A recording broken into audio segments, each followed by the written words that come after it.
ತಿಳ್ಕೊಳ್ಳೋದು ಜನರಲ್ಲಿ ಎಷ್ಟು ಮುಖ್ಯ ಅಂತ ಹೇಳ್ತೀರಾ ಅವೇರ್ನೆಸ್ ಇರೋದು? ನೋಡಿ, ಈಗ ಹೃದಯ ಪ್ರಾಬ್ಲಮ್ ಅನ್ನೋದು ತುಂಬ ಕಾಮನ್ ಅಂತ ಎಲ್ರಿಗೂ ಜನರಿಗೆ ಗೊತ್ತಿರುತ್ತೆ. ಎಷ್ಟು ಜಾಸ್ತಿ ಇದೆ ಏನು ಅಂತ ನೋಡಿದ್ರೆ, ಇದು ಪ್ರಪಂಚ ಎಲ್ಲ ನಾವು ಒಂದು ಸ್ಟಡಿ ಮಾಡಿ ನೋಡಿದ್ರೆ ಮೋರ್ ದೆನ್ 20 ಮಿಲಿಯನ್ ಡೆತ್ಸ್ ಅಂತ ನಡೀತಿದೆ ಈಗ. 20 ಮಿಲಿಯನ್ ಡೆತ್ಸ್ ಪರ್ ಇಯರ್ ಪ್ರಪಂಚದಲ್ಲಿ. ಅದರಲ್ಲಿ 90% of the deaths is because of heart problem ಅಂತ. ಹೃದಯದ ಯಾವುದೇ ಥರದ್ದು ಒಂದು ಕಾಯಿಲೆ ಇರ್ಬೋದು, ಅಂಥ ಕಾಯಿಲೆಯಿಂದನೇ ಪ್ರಪಂಚದಲ್ಲಿ ಎಷ್ಟು ಜನ ಸಾಯ್ತಿದ್ದಾರೆ, ಅದರಲ್ಲಿ 90% ಜನರು ಹೃದಯದ ಪ್ರಾಬ್ಲಮಿಂದನೇ ಡೆತ್ ಆಗ್ತಿದೆ. ಇದು ಒಂದು ಹಾಗಾದರೆ ಇಂಥ ಒಂದು ತೊಂದರೆ ನಮಗೋ ಇಲ್ಲ ನಮ್ಮ ಅಕ್ಕಪಕ್ಕದಲ್ಲಿರೋರ್ಗೋ ನಮ್ಮ ಸಂಬಂಧಿಕರಲ್ಲೇ ಬರೋ ಚಾನ್ಸಸ್ ತುಂಬ ಜಾಸ್ತಿ ಇರುತ್ತೆ. ಇದು ವಾಸ್ತವ, ಬರಬೇಕು ಅಂತೆಲ್ಲ ಬರಬಾರ್ದು, ನಾವು ಅದನ್ನು ಪ್ರಿವೆಂಟ್ ಮಾಡಬೇಕು. ಬಟ್ ಇದು ವಾಸ್ತವ, this is the statistics.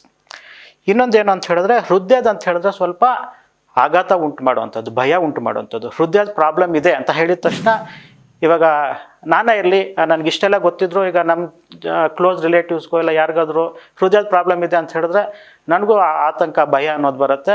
We go blank. ಇದು ಹೇಗೆ ಅಂತ ಹೇಳಿದ್ರೆ, ಎಕ್ಸಾಮ್ಗೆ ಪ್ರಿಪೇರ್ ಇಲ್ದಿರೋ ಎಕ್ಸಾಮ್ಗೆ ಹೋಗ್ಬಿಟ್ರೆ ಎಕ್ಸಾಮಲ್ಲಿ ಬ್ಲ್ಯಾಂಕ್ ಆಗಿಬಿಡ್ತೀವಿ, ಏನೂ ಗೊತ್ತಾಗೋದಿಲ್ಲ. ಅಂದರೆ ಎಕ್ಸಾಮ್ಗೆ ಅಂತ ಒಂದು ಸಪ್ರೇಟ್ ಪ್ರಿಪ್ರೇಷನ್ ಅನ್ನೋದು ಬೇಕಾಗತ್ತೆ.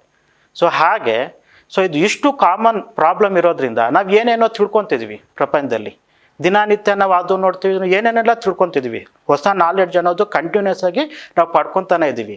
ಅದರಲ್ಲಿ ನಮ್ಗೆ ಎಷ್ಟು ಉಪಯೋಗ ಇದೆ, ಎಷ್ಟು ಅವಶ್ಯಕತೆ ಇದೆ ಅಂತ ತಿಳ್ಕೊಂಡ್ರೆ, ಇದನ್ನು ತಿಳ್ಕೊಳ್ಳೋದು ತುಂಬ ಅವಶ್ಯಕತೆ ಇದೆ. ಯಾಕಂದರೆ ಇದ್ರ ಬಗ್ಗೆ ಸ್ವಲ್ಪ ಬೇಸಿಕ್ ನಾಲೆಡ್ಜ್ ಅನ್ನೋದು ಬೇಕು ಎಲ್ರಿಗೂ.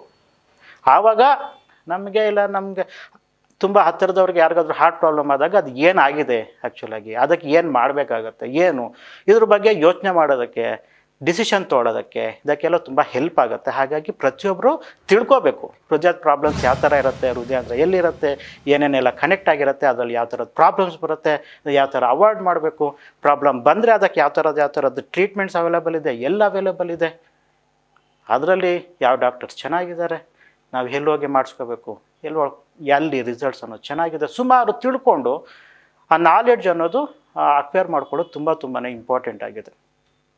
ಸೊ ಮೇನ್ಲಿ ಈ ಕಾರ್ಡಿಯಾಕ್ ಸರ್ಜರಿ ಹಾಗೆ ಕಾರ್ಡಿಯಾಕ್ ಇಂಟರ್ವೆನ್ಷನ್ಸ್ಗೂ ಏನು ವ್ಯತ್ಯಾಸ ಡಾಕ್ಟರ್?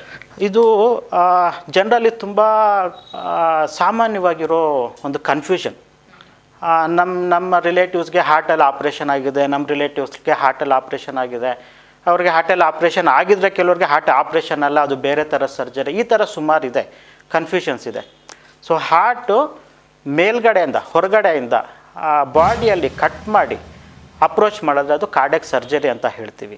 ಹೊರಗಡೆ ಕಟ್ ಮಾಡ್ದಿರ ಪರ್ಕ್ಯೂಟೇನಿಯಸ್ ಇಂಟರ್ವೆನ್ಷನ್ಸ್ ಅಂತ ಹೇಳ್ತೀವಿ. ಸೂಜಿ ಮುಖಾಂತರ ಆ ವೈರ್ ಮೇಲೆಯಿಂದ ಸ್ಟೆಂಟ್ ಹಾಕೋದು ಇಲ್ಲ ವ್ಯಾಲ್ವ್ ಹಾಕೋದು ಅದು ಮಾಡಿದ್ರೆ ಅದು ಪರ್ಕ್ಯೂಟೇನಿಯಸ್ ಇಂಟರ್ವೆನ್ಷನ್ಸ್ ಅಂತ ಹೇಳ್ತೀವಿ. ಪರ್ಕ್ಯೂಟೇನಿಯಸ್ ಇಂಟರ್ವೆನ್ಷನ್ಸು ಹಾರ್ಟ್ ಸರ್ಜರಿ ಅಲ್ಲ.